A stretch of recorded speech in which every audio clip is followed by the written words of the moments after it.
Hi, everybody. It's Miss Terry. Hi. I'm going to read you another Mother's Day book because it's getting closer. Are you making your cards? Let's see what the name of the book is. I'm going to turn the camera around so you can see.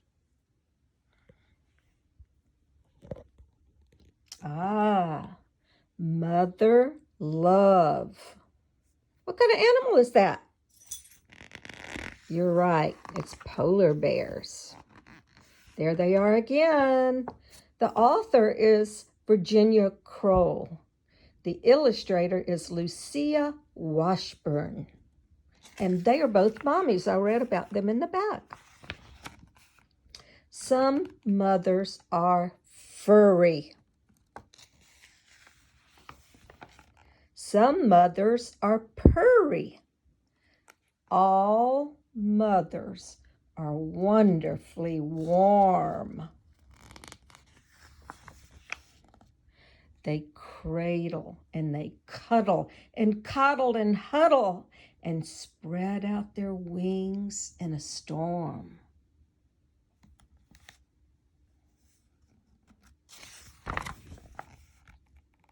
They scoop out a space in the coziest place, just right for their baby's upbringing. That means growing up. Then lull them to sleep with a chortle or cheep, sweet cooing or lullaby singing. Mom helps with the preening. They're endlessly cleaning and giving out good things to eat. See the seagulls? They wait for the slow while uplifting the low with support till they're back on their feet. See the owl? Ooh, ooh. They're good at respecting, directing, protecting, and teaching their offspring to fly. They separate hagglers and bring in the stragglers, know when or not to ask why. You know what those are? That's right, they're meerkats. They ward off the strangers and warn of the dangers by hinting with signals and cues.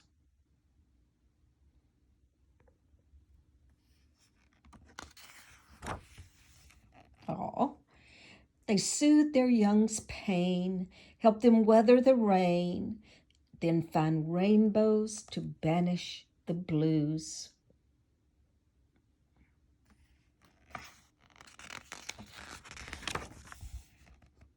Some mothers are called mama or mommy or ma'am. And then some animal moms are called cows. And some are called nannies and ewes and mares. See the horses? And jennies and does. There's the deer. And some are called hens. And even sows. Oink, oink, oink. And there's the hens and her babies.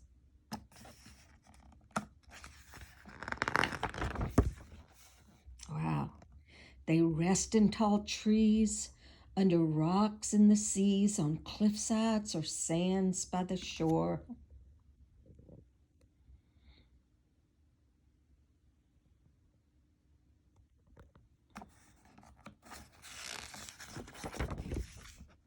Some moms needn't even be mothers at all, but grannies or friends or even aunties.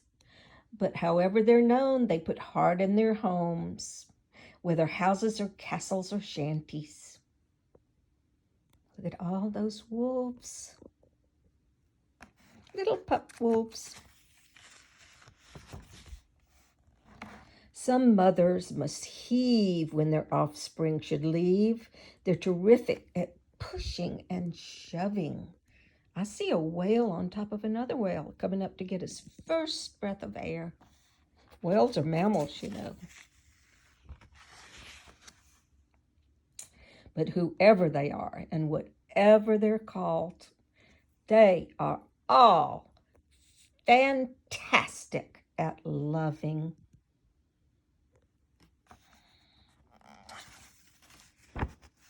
Now that's the end, but there are more words in this book.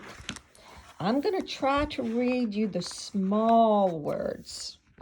They're teeny tiny, mother love, but it tells you about the animals, okay? So these are what? Llamas. Llamas have long fur to keep them warm. Look at that warm fur. In a high mountain climate. Like all mammals, they feed milk to their young and are warm-blooded, which means that their bodies maintain a constant temperature regardless of how hot or cold it is outside. We're like that too. We have to keep a good temperature, a normal temperature to stay well. Some mothers are purry. Remember that part? Well, purring is a vibrating sound of contentment. That means happiness and safety, made in the throats of many cats, both wild and domestic, and that means pets. And these are called muted swans. Like many birds, these mute swans sit carefully atop their babies. When the nestlings are older, parent birds shield them, that means protect them, with their wings from wet or chilly weather. So their wings are like umbrellas, aren't they? There's the polar bears. Polar bear mothers scoop out a den to make a snow cave where they can give birth and rear their cubs. That means help them grow up. Most creatures create similar snug places, and other names for them are nests, haunts, burrows, coverts, nurseries, lairs, and eyries. In the spring, it's a dove. Ooh, coo. In the spring, the father dove makes loud cooing noises to announce the dove family's territory. That means where they live. While the mother makes soft cooing noises in the nest. To humans, the coos sound mournful, which is why they're called mourning doves. Many mothers, including humans, sing or make other comforting sounds to soothe their little ones. We call those lullabies, don't we?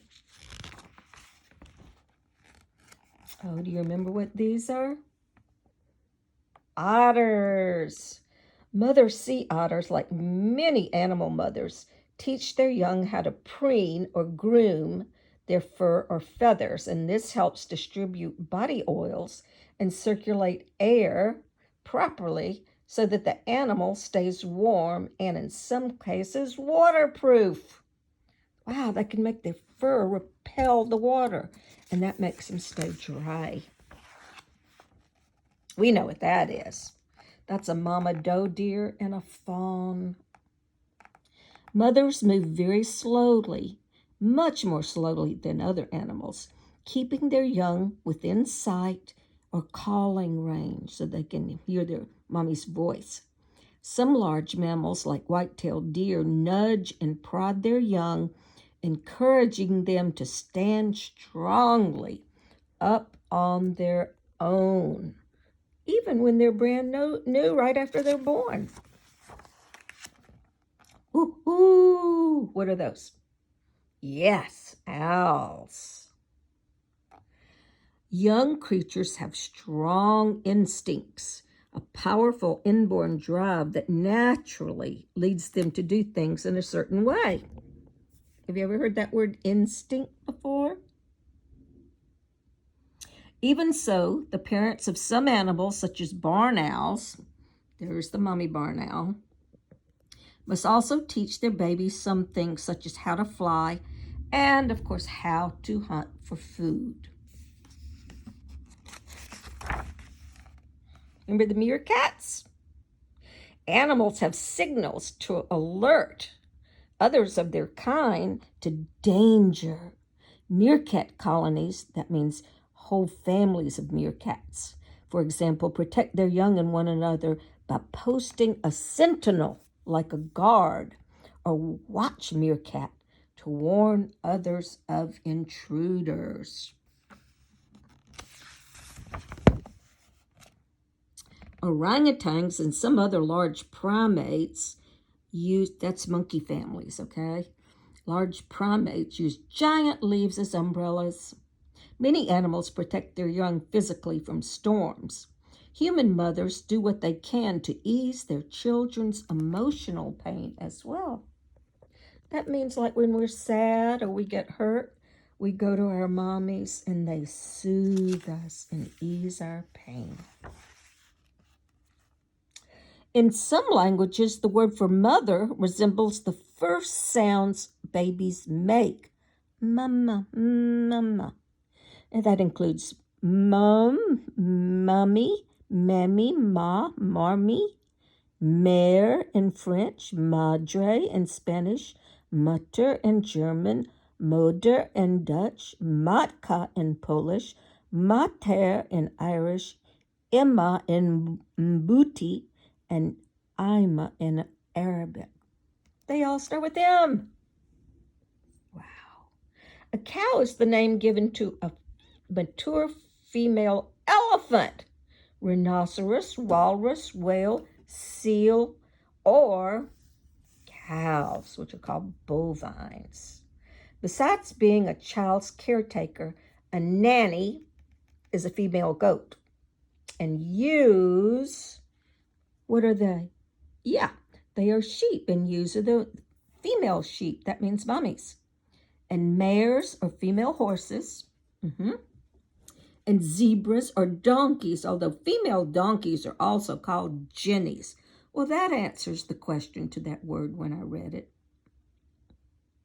Does are female deer, rabbits, hares, ferrets, rats, and kangaroos. Wow, those are all called does. Hens are female fowl.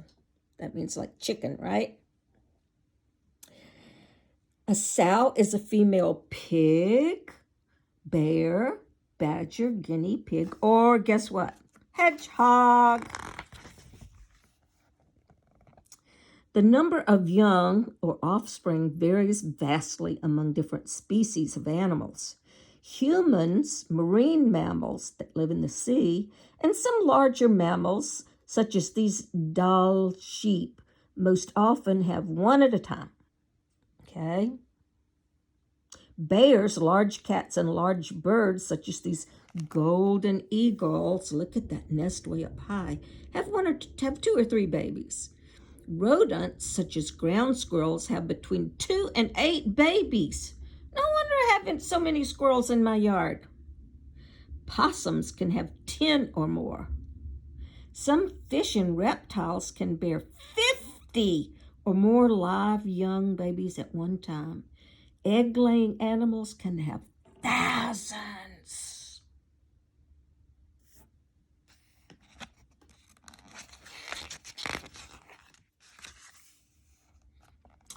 Wherever there is a suitable place, some creatures will nest.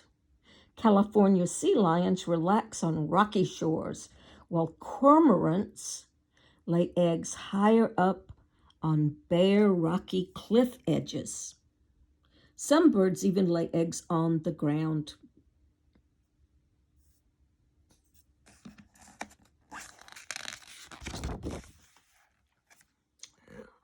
Look at that. There they are. I love those wolves. Certain species like bats, wolves, whales, and humans, of course, that's us, we're people, we're humans, will adapt orphaned or needy young as their own. We'll take care of all the babies, won't we? We adopt doggies and kitties, all kinds of animals. Foster mothers and adoptive mothers can be as loving and caring as biological mothers. That means the mothers that really were there when they were born.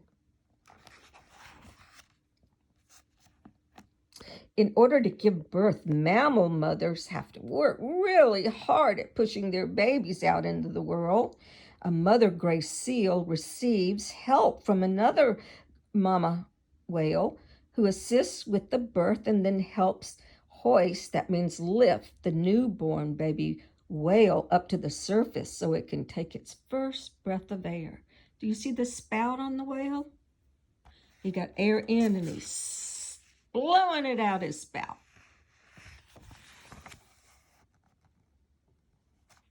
Mothers spend their lives training their young to go out on their own. But even when they are gone from their nests or homes, they remain in their mothers' hearts forever. The end. And there's some of my hearts. There's my 3 children. I'm a mommy and a grandmother. See all my grandchildren? I have them all over the wall and that wall and that wall and that table and even on that wall. Family, mommies and their babies. The end.